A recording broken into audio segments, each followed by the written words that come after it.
Welcome in Abhishek study channel. आज हम बात करेंगे माइक्रोसॉफ्ट एक्सेल में सेल फॉर्मेटिंग के बारे में। What is font, what is alignment और व्हाट इज़ नंबर।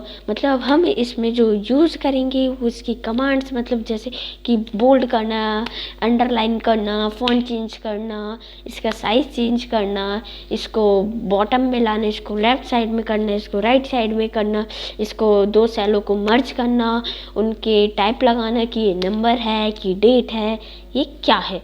तो लेट्स स्टार्ट। अब दोस्तों आप देख सकते होंगे यहाँ पे मैंने एक टेक्स्ट टाइप कर दिया है और इधर मैंने एक नंबर टाइप कर दिया है। तो दोस्तों आप देख सकते होंगे कि हमारा जो टेक्स्ट है वो लेफ़्ट साइड में आ रहा है और ये जो हमारा नंबर है वो हमारा राइट साइड में आ रहा है।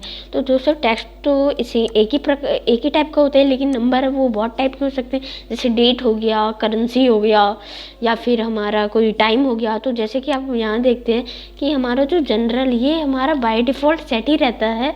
तो दोस्तों अब हम जैसे यहाँ पे नंबर लिखा था, हम इसको अब हम जैसे कि हम इसको टेक्स्ट में कर दें तो ये देखिए हमारा ये लेफ़्ट साइड में चला गया। अब हम इसको शॉर्ट टाइम में कन्वर्ट कर दें तो 12 का हो गया। अब हम देखते हैं कि हम अपने सेल साइज़ को इंक्रीज़ कैसे कर सकते हैं। अब जैसे कि मैंने यहाँ पे एक टेक्स्ट टाइप कर लिया कि तो देखिए ये सेल से हमारे बाहर जा रहा है, तो हम कुछ नहीं करेंगे, हम यहाँ पे जाके अपना कर्सर लेके और इसको थोड़ा साइज़ इसका इंक्रीज़ कर सकते हैं। तो देखिए जैसे कि आप देख सकते हैं यहाँ पे अभिषेक पालेख पूरे फुल सर्कल में आ रहा है और हम इसे रो में भी ऐसे ही कर सकते हैं। हमने ऐसे साइज़ बढ़ा दिया। अब हम बात करते हैं कि हम दो सेलों को मर्ज कैसे करते हैं। तो चलिए देखते हैं कि हम दो सेलों को मर्ज कैसे करते हैं। अब जैसे कि यहाँ पे मैंने इसको डिलीट कर देता हूँ और मैं इधर लिख लेता हूँ अपना। तो अब हमें इन दोनों सेलों को मर्ज करना है, तो हम इधर मर्ज एज सेंटर में जाएंगे और हमने देखिए यहाँ पे इसे मर्ज कर लिया है। ये एक पूरा एक सेल बन गया है। अब हम यहाँ पे कुछ भी टाइप कर सकते हैं, जैसे कि मैंने इस तरफ कुछ और टाइप कर दिया और इस तरफ हमने कुछ और टाइप कर दिया। तो आप देख सकते हैं कि यहाँ पे एक सेल बन चुका है और हमारे यहाँ पे 2 चीज़ें टाइप हो चुकी हैं। अब हम बात करते हैं कि हम इसका फ़ॉन्ट भी चेंज कर सकते हैं। अब जैसे कि हमने यहाँ गए, हमने इधर इसका चैनल अल्जेरियन ले लिया, तो अब देखिए आप इसका फ़ॉन्ट भी चेंज हो गया। हम इसका साइज़ भी इंक्रीज कर सकते हैं। अब जैसे ये 20 हो गया तो हमने इसे 20 कर दिया, तो ये देखिए इसका साइज़ बड़ा हो गया है, मतलब इंक्रीज़ हो गया है। और हम इधर से अपने इसको कलर भी दे सकते हैं, जैसे कि अब मैंने यहाँ पे इसको रेड कलर में दे दिया और इसके बैकग्राउंड में हमने येलो कलर ले लिया। अब दोस्तों जैसे कि अब मेरे को नहीं पता कि मैंने इसमें कौन कौन सी चीज़ें यूज़ करके इसको ऐसा कर रहा था, एडिट किया था। तो इसके लिए और हमें बिल्कुल डिट्टो ही ऐसे ही किसी दूसरे टेक्स्ट पे अप्लाई करना है। तो हम कैसे करेंगे, हम इस पर क्लिक करके इधर फॉर्मेट प्रिंटर, ये बहुत अच्छा ऑप्शन है, हम इसे क्लिक कर देंगे और फिर हमें इसके जैसा जिसको भी बनाना है हम उस पर जाके इसको क्लिक कर देंगे।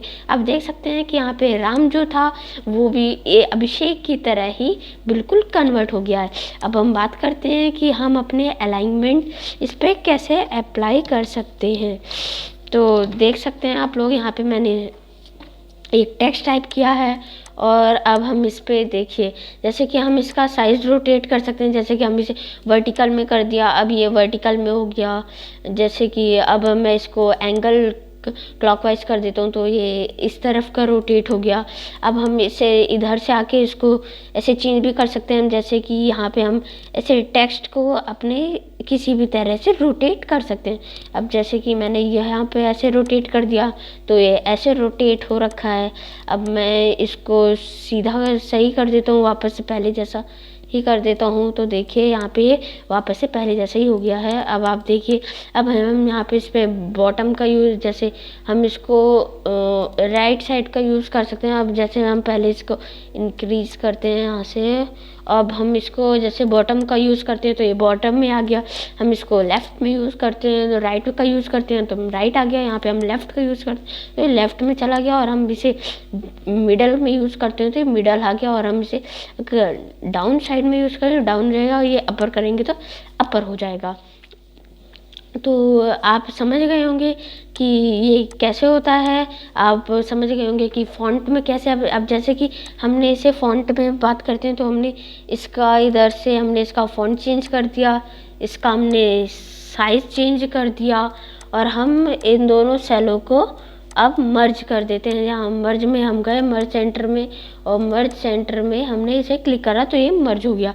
अब हम इसके अंदर अंडरलाइन भी दे सकते हैं, देखिए अंडरलाइन हो गया। अब हम इसको इटैलिक में भी कर सकते हैं, जैसे कि ये थोड़ा डाउन की साइड में मूव कर गया। और अब हम बात करते हैं कि हम बॉर्डर कैसे दे सकते हैं। जैसे कि हमने इधर टाइप कर लिया है, हमने इधर एक सेल में क्लास टाइप कर लिया है, एक सेक्शन में सेक्शन टाइप कर लिए हैं, और हमने एक सेक्शन में सब्जेक्ट टाइप कर लिया है। हम क्लास में हम कुछ भी हम क्लास में हम इसको 8 का यूज़ करते हैं।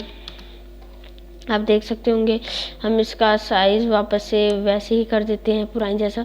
और हमने इधर एक एक्स्ट्रा ई टाइप कर लिया है, तो हम उसको पहले इरेज कर लेते हैं। और हम यहाँ पे सेक्शन में ए टाइप कर देते हैं, तो हमने यहाँ पे सेक्शन में ए टाइप कर दिया। और हम सब्जेक्ट में जैसे कि मैथ टाइप कर दिया, हमने इधर साइंस टाइप कर दिया, इधर हमने हिंदी टाइप कर दिया, तो और इधर हमने इंग्लिश टाइप कर दिया, और हमने इधर SST टाइप कर दिया।